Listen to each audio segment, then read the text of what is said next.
Well, let's cross now to Brisbane, where we find the opposition leader, Peter Dutton. He joins me now. Peter, thank you so much for your time. The Prime Minister has accused you of running a scare campaign over the way in which the government are approving visas for Palestinians. Sharri Markson revealed last night on her show that some who had already arrived were engaging in some fairly concerning conduct online regarding support of Hamas. Are you confident the right kind of people are coming into Australia? Well, Erin, on all of these issues, whether it's 149 criminals being released from jail, whether it's the boat that got through without the Prime Minister knowing anything about it, it's the ute tax, it's this issue, I think he has a problem with the truth because he just says things that blatantly are not true. And the fact is that the government has brought people in from a war zone in record time, I don't believe with requisite checks.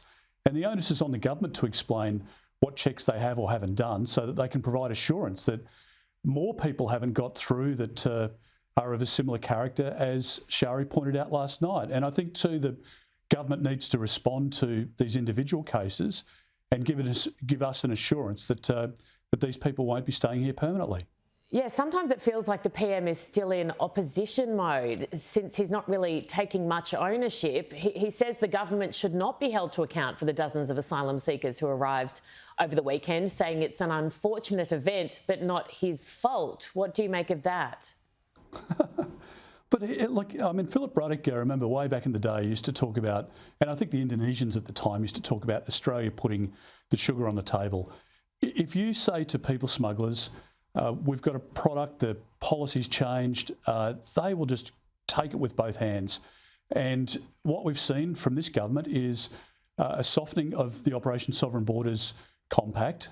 They've abolished temporary protection visas, which was a key element to Operation Sovereign Borders. And yet the Prime Minister looks the Australian public in the eye and says, oh, we haven't changed Operation Sovereign Borders.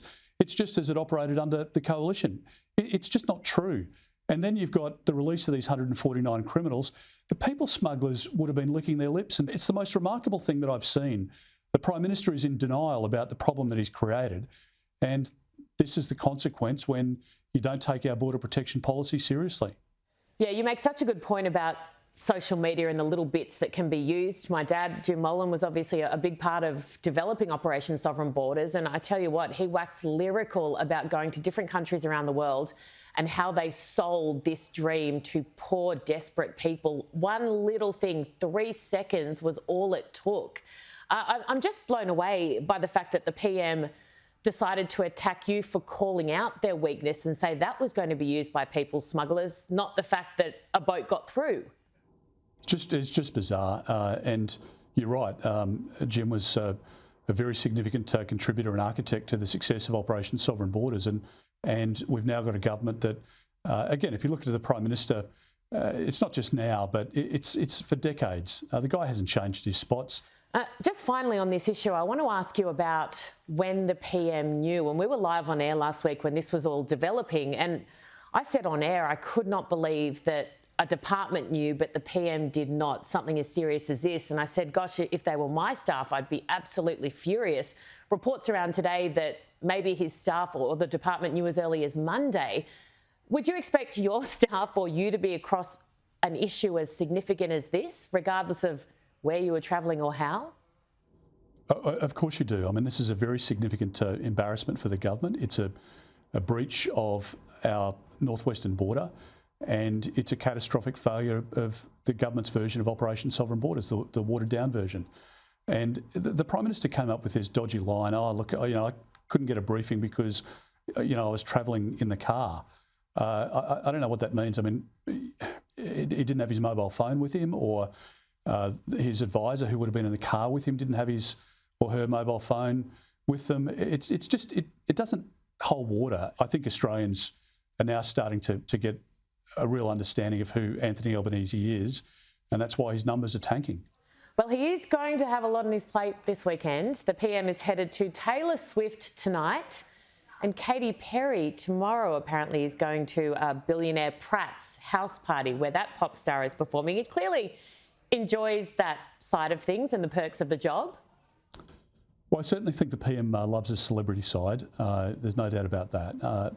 But look, what the PM does in his private time is an issue for him. I just wish that when he was at the office, he could actually make decisions that would help people, not hurt them. And for 2 budgets now, this Prime Minister has made decisions which have resulted in higher interest rates for families, higher taxation. They're collecting 27% more tax today than when they were elected. They've spent $209 billion extra, which is money that's fueled inflation. And that's why the Reserve Bank Governor points out that inflation is a huge domestic problem, domestic grown problem. And we know that in the G7 nations, Australia has the highest core inflation. So I think if the Prime Minister was better at his day job, then people may not have as big a problem with what he does in his spare time and the amount of time that he spends overseas otherwise. Well, speaking on Perth radio, he had this to say about your taste in music. Peter Dutton, do you think Peter Dutton's a Swiftie? Nah. Well, Nickelback, I reckon. He would be a Nickelback. No, I didn't expect to be shamed this morning. It'd be more sort of angry, you know, Yeah, he's death metal stuff. What's your reaction to that? Yeah, look, again, I'm happy that I'm under his skin and annoying him. He's got a glass jaw, there's no question about that. But I mean, the nastiness, you know, that's a side of him that the public sometimes see, that his colleagues see a lot of. It's water off a duck's back in relation to me.